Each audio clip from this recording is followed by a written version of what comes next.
Part of the human experience is learning to adapt well to your group. Now, generally speaking, people, they try to fit in. Contrarians, they definitely exist. But let me remind you, the most extreme contrarians are actually committed. So just to kind of prove this point, in the 1950s, a psychologist by the name of Solomon Asch conducted an experiment about conformity and groupthink. So what he does is he takes 100 college students, and he would take one by one and walk them into a room, and when that person would walk in, they would see 6 other seemingly like participants in the study, but all 6 were actors. And the participant himself was unaware that they were the actual experiment. And so what they would do is they would show them this visual with the instructions to identify aloud which line in box 2 was the same size as the line in box 1. Now, it's a pretty simple answer. And what would happen is rather than saying, write your answers down, turn it in, they would test it by asking everybody aloud, like, hey, please say verbally what your answer is. And they would start with the 6 actors. They would always go first. And they would almost always give the wrong answer to the question. And they would repeat the experiment multiple ways, a different, bunch of times. And just let me remind you, this is not a hard question, but here's what they found. At the end of it, 23% of the test subjects answered correctly every single time, all right? So almost a quarter of them nailed it. But 72% of everyone else conformed to the majority at least once during the experiment. Now, 5% gave into peer pressure every single time. And let me remind you, on this question, the stakes are low, and the question is easy. How much harder is it to actually conform to the majority when it's less black and white? Peer pressure, that's a very easy sermon for me to give to the high school crowd, where it's like drugs, drinking, sleeping around. You're going to be told this is fine, but don't buy into it. And frankly, that actually is good advice. Don't buy into it. But what we need to remember is that peer pressure is not just a teenage problem, it's an adult problem as well. And a lot of us need to admit, our standards, they're often more culture-defined than they are faith-defined. Some cultures, second families are common. I have a friend who is a missionary in Southeast Asia, and in his country, divorce is illegal. So what happens is nobody gets divorced. If you were to get divorced, it'd be quite scandalous. I mean, you might go to jail for it. But it doesn't change the fact that a lot of people, they just quit loving each other and they move apart. And so what happens, they just start second families. Now, why do that? Well, the reason why is there's no stigma to it. It's just conforming to the crowd. I always wonder, how can so many people all buy in to cover up a crime like what happened to Enron? Well, the truth is, it was tribally accepted. But I just want to acknowledge, these are probably not your temptations to compromise. I mean, hopefully not. But there are things that we deal with every single day that, the culture does kind of, inform what we think is right. So let's say you order something online and the company screws up and they send you extra product. Should you keep it? Truth is, most of you would probably answer, it depends on what my friends would think if they found out. Or maybe at your workplace, it's not just avoided, it's kind of expected that everybody fudges a little bit on their reports. You probably wouldn't even get in trouble if they caught you. So what do you do in that situation? Or I always wonder, how does an entire culture change its mind on human sexuality so fast? Well, the truth is, as you dig into it, the majority probably conformed to what was the standard then, and they are conforming to what the standard is now.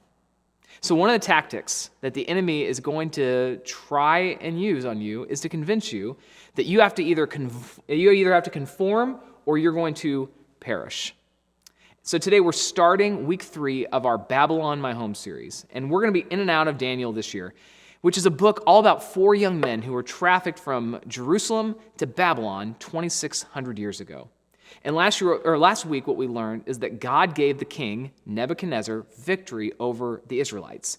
And this week, what we're doing is picking up in the story with the true introduction of our protagonists. It says in Daniel 1, starting verse 6, Daniel, Hananiah, Mishael, and Azariah were 4 of the young men chosen, all from the tribe of Judah. The chief of staff renamed them with these Babylonian names. Daniel was called Belteshazzar, Hananiah was called Shadrach, Mishael was called Meshach, and Azariah was called Abednego. So from the start, they are being forced to change their names. And this was in a culture where your name had significance, right? Like from the jump, they are being forced just to conform. So the word or the name Daniel in its original Hebrew meant God is my judge. Now, Belteshazzar means Bel, protect my life. And Bel was the main Babylonian god. Hananiah meant the Lord shows grace. But his name was changed to Shadrach, which means I'm in command of Aku. And Aku was the moon god. Mishael in Hebrew means who is like our God. Meshach, who is as Aku is. Azariah means the Lord is my help. And Abednego means servant of Nebo. See, the Babylonians are simultaneously removing their identity and replacing it with a new one. Now, we're not as intentional with naming our kids today. In fact, this was my checklist for naming my kids. First question, do I know somebody else with this name that would make it awkward for me to call them that for the rest of their life?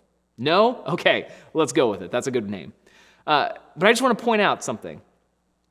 They don't seem to fight it. At no point in the book do we ever have them saying, how dare you rename me? How dare you give me a new identity? They don't ever say a word about this. And they seemingly just go along with it. And when they're called by their new name, they respond. But today we want to get into the inciting incident for this passage. It says in verse 8 of Daniel 1, but Daniel was determined not to defile himself by eating the food and wine given to them by the king. And he asked the chief of staff for permission not to eat these unacceptable foods. So the question comes up, why is Daniel not willing to eat it? And the simple answer is this: it will defile him. So they get into the king's court and they look at the buffet and they see shrimp cocktail, pulled pork sandwiches, lobster, bacon-wrapped dates. It was a weird buffet. But he seemingly is silent on his name change, but the food question is way too much. But I want to point out, he was determined, all right? He was determined not to eat the food. Now, what are the options that Daniel has? Well, the first option is I can just give in. And it's just the easiest of the answers, because at that point it becomes only an internal struggle. The second option he has is he can say no. He can go on a hunger strike. He can ask, what's the consequence? Well, here's what happens if he goes on a hunger strike. Well, I don't actually know what happens to him, but here's what happens to the other guy who would give him permission not to eat the food. It says in verse 9 of Daniel chapter 1, now God had given the chief of staff both respect and affection for Daniel, but he responded, I'm afraid of my lord the king, who has ordered that you eat this food and wine. If you become pale and thin compared to the other youths your age, I'm afraid the king will have me beheaded. So if you're wondering what would be the consequence for Daniel not eating the food, well, making an exception is going to get the chief of staff beheaded. So I don't think Daniel is doing much better than that. But I want you to notice a couple other details from verses 8 and verses 9. The first is Daniel asked permission, okay? And the second is it says that God gave them respect and affection.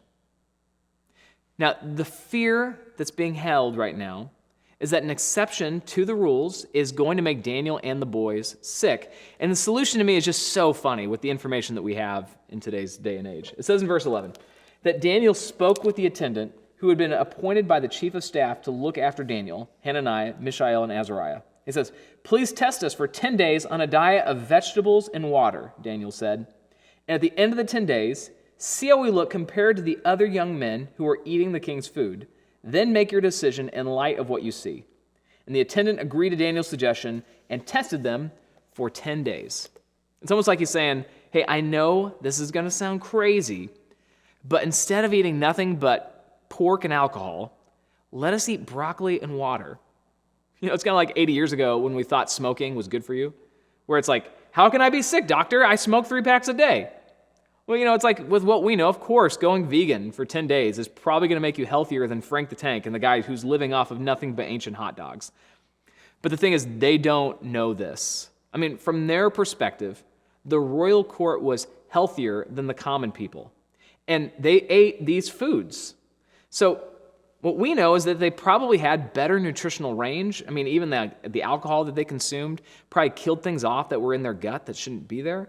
But with our nutritional science information, we look at this and say, I get it.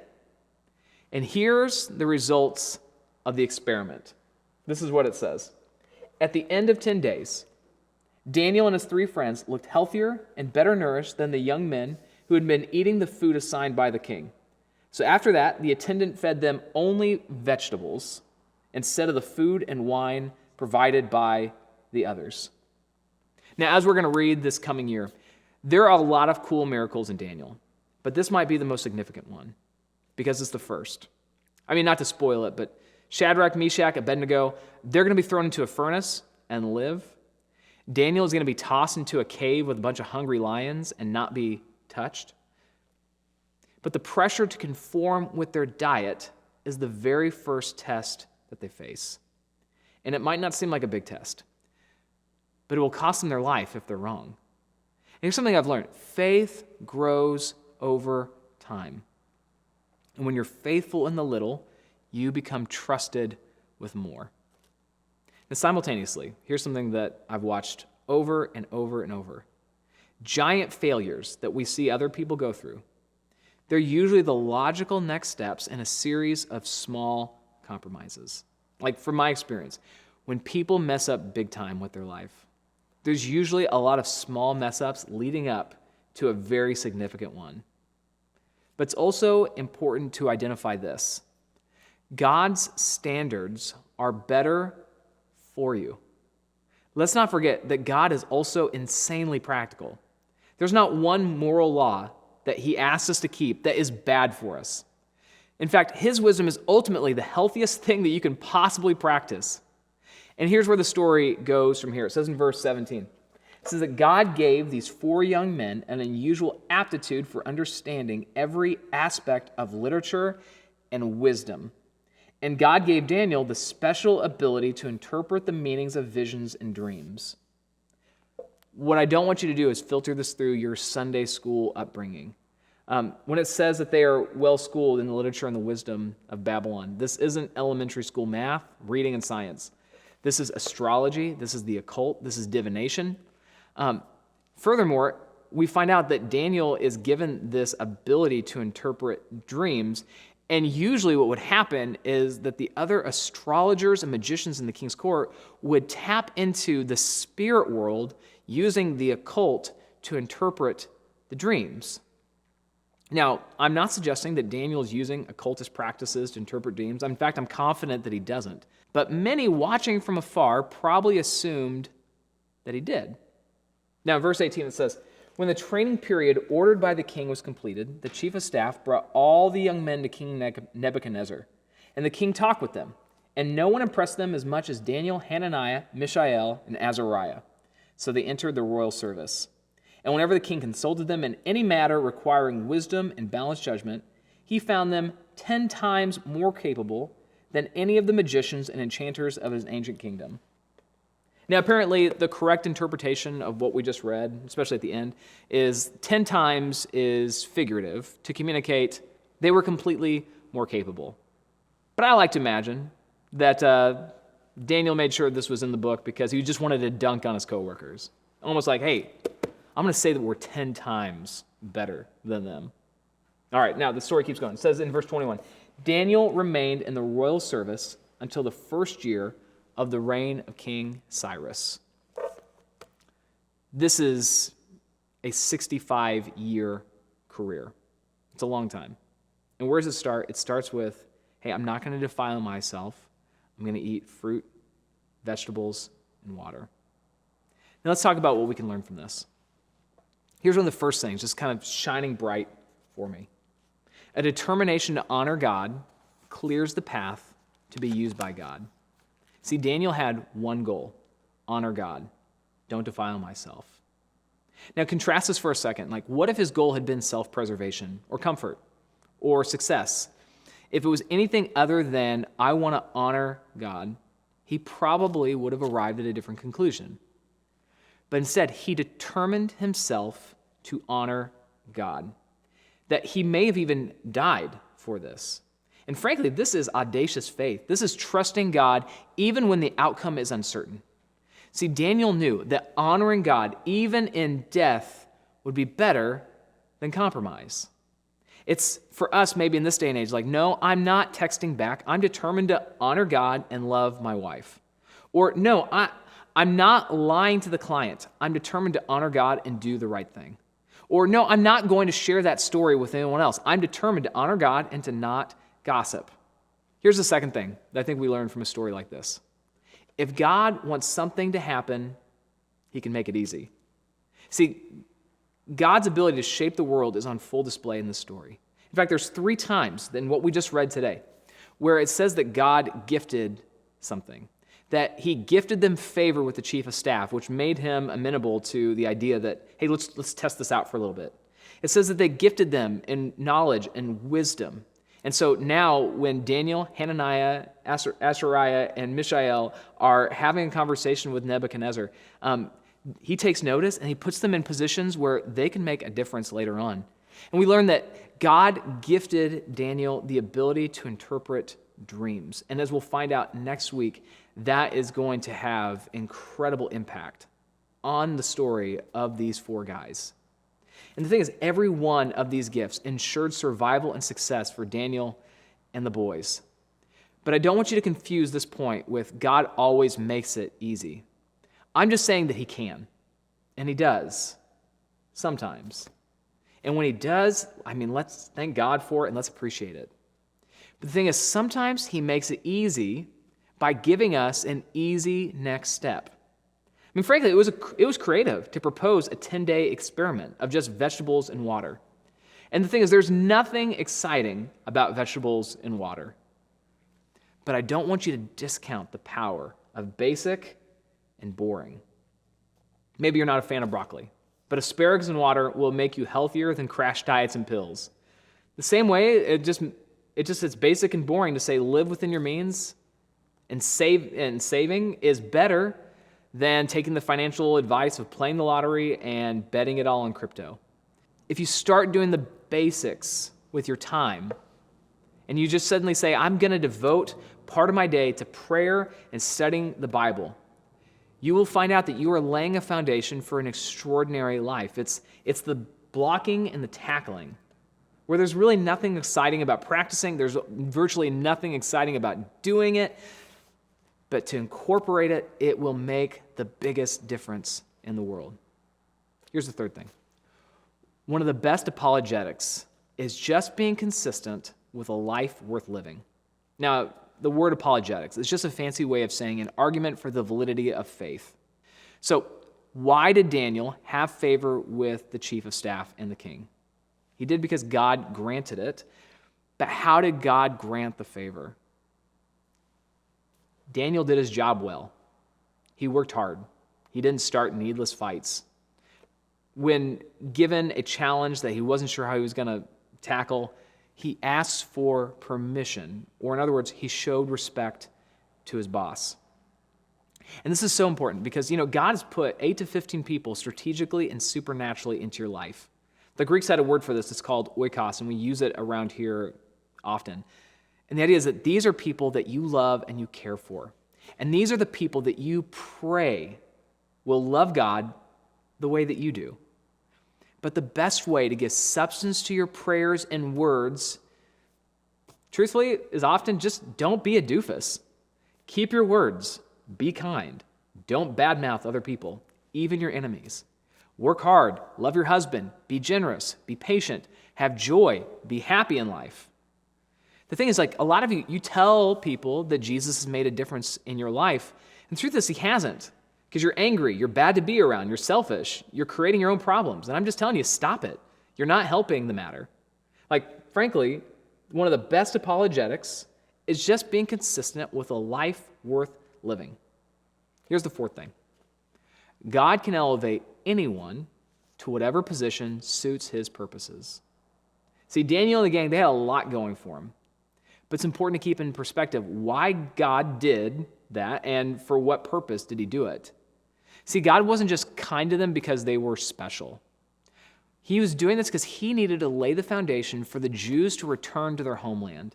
And he was going to do that by strategically positioning these four guys in places of influence and power. You know, similarly, here at First Baptist, we are committed to the next generation. That we know that sometimes God blesses us not for our own benefit, but for the benefit of those who are coming after us. We define next-gen commitment this way, that our greatest legacy will not be in what we build today, but in what we hand to our children's children. That we will do anything short of sin to see the next generation follow Jesus. And see, God is using Daniel, Hananiah, Mishael, and Azariah similarly, right? Like, their blessing wasn't for their benefit. And granted, they did benefit from it. But the reason why God positioned them and blessed them the way he did was because it was ultimately for the next generations. See, your faithfulness today may not have its reward until you're gone, but it's still important. All right, I debated not actually saying this next one, but I think there's some fruitfulness to it. So I just want to acknowledge the tension. And it's the fifth thing I kind of noticed from the passage today. God will use whatever means he deems fit to accomplish his purposes. And so maybe this is intention for you, but it is for me. And I just want to sit in it for a minute. Psalm 1:1 says this. It says, "Oh, the joys of those who do not follow the advice of the wicked, or stand around with sinners, or join in with mockers." The progression that we see in Psalm 1:1 is don't let yourself be shaped by the world around you. It's saying, do not conform. But here's what happens in this account we learn in Daniel. Their names are changed, and they don't seem to push back on that. Yeah, they won't eat the king's food. Okay, that's a good one.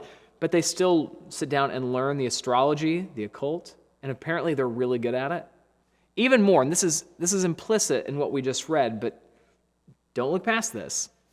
They are helping a pagan king succeed. They are godly people, helping ungodly people be successful in doing ungodly things. I don't think it's fair to champion the determination without acknowledging that if these dudes lived in our cancel culture world, there are some who would have reason to be upset. Now, do I think that they're wrong in being educated in these things? No, in fact, you can actually make a case for it. Moses himself was schooled in the Egyptian education. Paul uses Greek culture and mythology several times throughout the New Testament. But at the same time, there's a danger in being discipled by the world. That's what Psalm 1 is trying to say. And at the same time, I'm also saying I'm public school educated. I have my kids in public school. And so what I want to acknowledge is that not everything is black and white. Now, we should approach God with a humility. In the New Testament, there was this whole debate about meat offered to idols. And the idea is that some people saw that when meat was offered to an idol as a sacrifice, it had been used in this pagan and demonic use, and that no Christian should be sullied by something that dirty. And so there were some, that was a deep conviction for them, where they said, by no means are we going to allow ourselves to eat meat that's been used in this demon worship. And ultimately what we learn in the New Testament is, the conclusion is, if you have a conviction not to, don't do it. But if it doesn't bother you, that's okay. You can still go ahead and get some cheaper meat on discount at the grocery store. What I'm trying to say is, don't try and make something that's gray black and white. But at the same time, don't try and make something gray that God has clearly made black and white. See, in the New Testament, what we have to be committed to is the principle found in Romans 12, 1 and 2, which says, "And so, dear brothers and sisters, I plead with you to give your bodies to God because of all he has done for you. Let them be a living and holy sacrifice, the kind he will find acceptable. This is truly the way to worship him." And listen to verse 2. "Don't copy the behavior and the customs of this world, but let God transform you into a new person by changing the way that you think. And then you will learn to know God and his will for you, which is good and pleasing and perfect." And it starts with this. We have to acknowledge we live in Babylon. And our goal is not to conform to Babylon, but instead allow God to transform the way that you think. And as you do, some of these hard to grasp concepts will start to make a little bit more sense as the Holy Spirit illuminates what should be a conviction to you and what are some things that you should probably just let go. And at the same time, there might be things that the rest of the world around you says, no, just conform. And this is not right. This isn't what I should do. I need to take a stand. I need to do the right thing regardless of where it leads, and do it the way that God wants me to. But it doesn't start by operating out of our own feelings and our own logic. It starts by acknowledging God's ways are higher than our ways, that he has a better plan for us than we do. And ultimately, if he's called me to take a stand, it's worth it. I want to challenge you to take a next step based off of what we talked about today. One of the outcomes for me as I was reading through this is don't discount the power of basic and boring. And for many of you, you're like, man, why don't I feel close to God? Why don't I feel like I'm connected with him?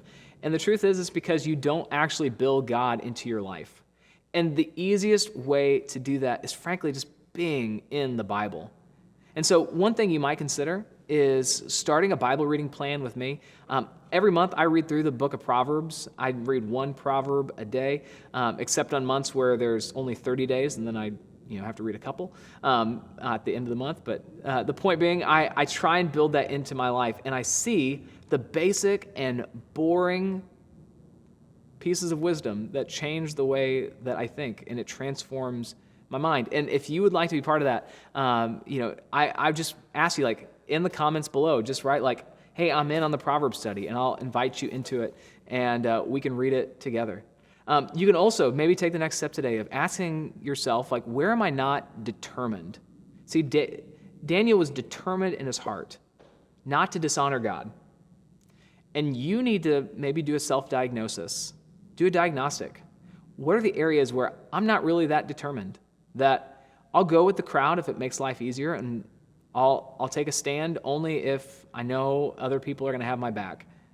And asking that question, determining it, will make it easier to start taking a stand when you are called upon it.